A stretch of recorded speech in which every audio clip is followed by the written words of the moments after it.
Hace apenas una semana, Fernanda Freire, la actual pareja de un tío blanco hetero, publicaba un hilo en Twitter en el cual, según sus propias palabras, relataba un episodio de acoso y machismo del que fue víctima en el año 2010 y que involucraba directamente al exvicepresidente del gobierno y actual candidato a la presidencia de la Comunidad de Madrid, Pablo Iglesias. Las reacciones no se hicieron esperar, y mientras que los podemitas se apresuraron a defender a su líder acusando a Fernanda de mentirosa, la derecha no dudó en aprovechar la ocasión para poner en práctica un linchamiento virtual en toda regla contra Iglesias, dejando aparentemente a un lado sus supuestas reticencias hacia este tipo de prácticas. Todo, eso sí, de manera irónica y con la única intención de poner de manifiesto las contradicciones internas del discurso izquierdista. En este vídeo me gustaría explicar por qué considero que esta maniobra no solo ha fracasado en su objetivo, sino que además, si de algo ha servido, ha sido para evidenciar las contradicciones y la hipocresía de la propia Fernanda y de todos los que le han bailado el agua. Pero antes me gustaría hacer algunas puntualizaciones. 1. Fernanda es una persona real, no es un bot de derechas como algunos han comentado por ahí. Yo estudié con ella en la misma facultad, así que puedo corroborar su existencia, aunque es cierto que por aquel entonces su ideología era muy diferente a la que parece tener actualmente. 2. No tengo ningún motivo para pensar que lo narrado por Fernanda en su hilo es mentira, así que toda mi argumentación parte de la premisa de que lo que cuenta es cierto. En ningún caso mi intención es poner en duda su testimonio. Fernanda, yo sí te creo. Comencemos. Ya he comentado que el hilo escrito por Fernanda es una clara estrategia para tratar de denunciar la supuesta incoherencia interna de discursos como el Me Too o el hermana yo sí te creo. Lo que se busca aquí no es acusar directamente a Pablo Iglesias de acoso o abuso sexual para dañar su reputación y su imagen pública. Lo que se busca es generar una reacción en redes sociales por parte de ciertos sectores de la izquierda para poner de manifiesto su doble vara de medir. Y el problema es que estos últimos han mordido el anzuelo como si les fuera la vida en ello. Quienes ponen en duda el testimonio de Fernanda le están dando a ella y a su novio precisamente lo que buscan. Esto es, una demostración de que el lema Yo sí te creo se aplica selectivamente en función de la ideología, tanto de la víctima como del acusado. Por eso no hay que entrar en ese juego, y es más útil y productivo desmontar esta estrategia torticera desde sus cimientos.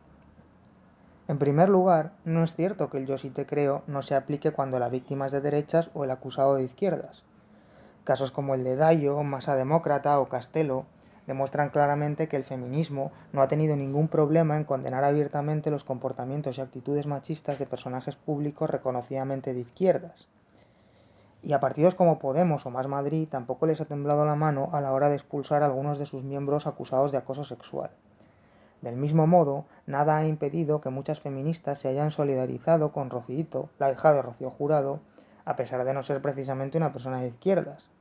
Como vemos, independientemente de que se esté de acuerdo o no con este tipo de discursos, es necesario reconocer que la ideología de los implicados no es determinante en lo que respecta a su aplicación.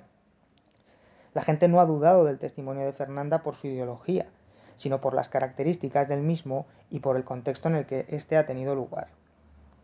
En segundo lugar, incluso aunque creamos que lo que Fernanda cuenta en su hilo es cierto, y yo ya he dicho que lo creo, ella misma ha reconocido que no hay nada constitutivo de delito en lo relatado, al menos en lo que respecta a Pablo Iglesias. Y esto es importante. Muchos han comparado este caso con los de Pablo Soto o Calvante, por ejemplo Juan Soto Ibars en un reciente artículo. Pero la realidad es que las acusaciones vertidas contra ambos fueron mucho más graves y, lo más importante, los actos que se les imputaban sí eran constitutivos de delito. ¿Implica esto que dichas acusaciones eran ciertas? No, por supuesto que no, es algo que no podemos saber. Pero lo que no es cierto es que Soto o Calvante fueran expulsados de sus partidos por acusaciones similares a las que Fernando ha vertido contra Pablo Iglesias. Concretamente, en el caso de Soto, es el propio Soto el que sostiene que simplemente le hizo algún tipo de comentario de índole sexual a la víctima, pero sus declaraciones no se corresponden para nada con el testimonio de esta última, que le imputó actos delictivos mucho más graves. De nuevo, con esto no quiero decir que yo personalmente piense que Soto miente o que se debe creer a la víctima por defecto. Simplemente quiero subrayar el hecho de que Soto fue acusado de cosas mucho más graves que unos simples comentarios fuera de lugar, y que si esa hubiera sido la acusación, seguramente aún seguiría en el partido. Independientemente de lo que ocurriera realmente, tanto Soto como Calvante fueron acusados de abusos y acoso sexual y laboral, no de intentar ligar torpemente o de hacer comentarios inadecuados. Por eso fueron expulsados. Y sí, en ambos casos se creyó el testimonio de la víctima sin que llegara a haber un juicio ni una sentencia condenatoria. Pero la clave es que los expulsados fueron acusados de actos constitutivos de delitos graves. Este no es el caso del testimonio de Fernanda acerca de Pablo Iglesias, y por eso la comparación no tiene sentido. Otra cosa sería si Fernanda hubiera acusado a Pablo Iglesias de acoso sexual o de intento de violación. Os aseguro que entonces las reacciones, incluso de los propios miembros de Podemos, habrían sido muy distintas. Pero es que no ha sido así. Por tanto, es falso que exista una doble vara de medir. Lo que pasa es que son casos completamente diferentes. Y aunque creamos que Fernanda dice la verdad, y yo lo creo, no es necesario tomar ninguna medida al respecto, porque no se ha acusado a nadie de cometer ningún delito. Además, recordemos que tanto Soto como Calvante trabajaban con las mujeres a las que presuntamente acosaron, por lo que su expulsión también fue una medida orientada a que las víctimas no tuvieran que compartir a diario su espacio de trabajo con sus supuestos acosadores. Una vez más, este no es el caso de Fernanda con Pablo Iglesias, ya que el episodio de Marras ocurrió hace 10 años y en la actualidad ella no mantiene ningún tipo de relación, ni personal ni profesional, con Pablo Iglesias, ni se ve obligada a compartir su lugar de trabajo con él. En tercer lugar, con la intención de denunciar una supuesta contradicción en el discurso de la izquierda, es la propia Fernanda la que ha incurrido en una contradicción.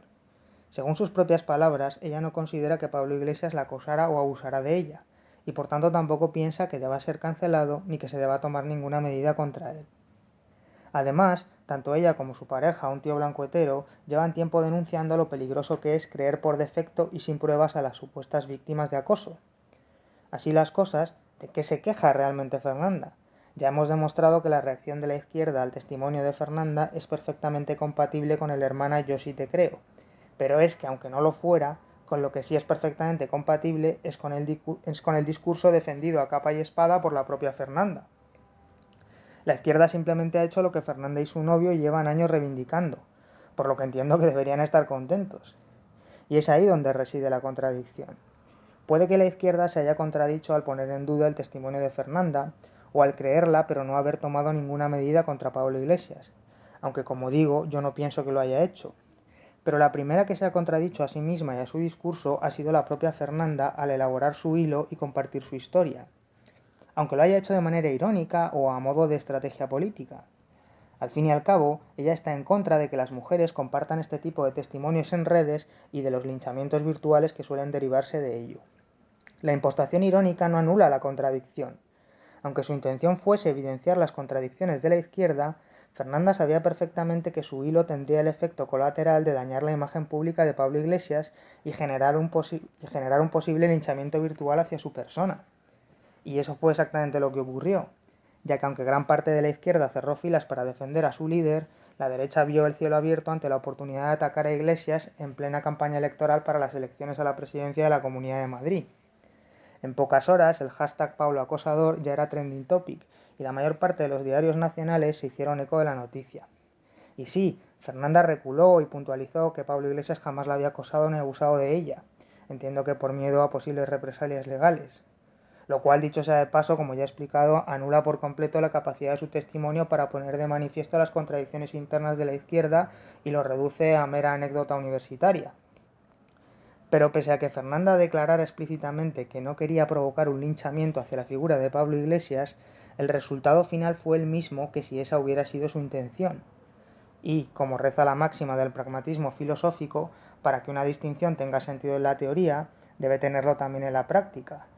¿Qué será lo próximo? ¿Ponerle una denuncia falsa por violación a un hombre para demostrar que la justicia española no solo no es patriarcal, sino que favorece a las mujeres? Sinceramente, creo que es evidente que cuando empiezas a hacer cosas que son totalmente contrarias a los principios que tú misma defiendes, con tal de tener razón y ganar un debate ideológico, pues es el momento de parar y reflexionar un poco sobre cuáles son realmente tus objetivos.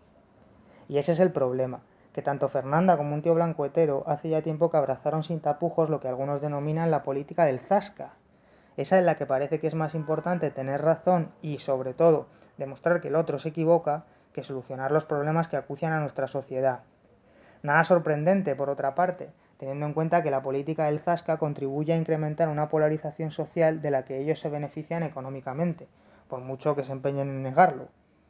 Así las cosas, ¿qué es más importante para Fernanda? ¿Acabar con movimientos como el Me Too y el Hermana yo sí te creo porque realmente considera que son perjudiciales para nuestra sociedad? ¿O demostrar que la izquierda se contradice? Analizando los hechos, creo que la respuesta está clara.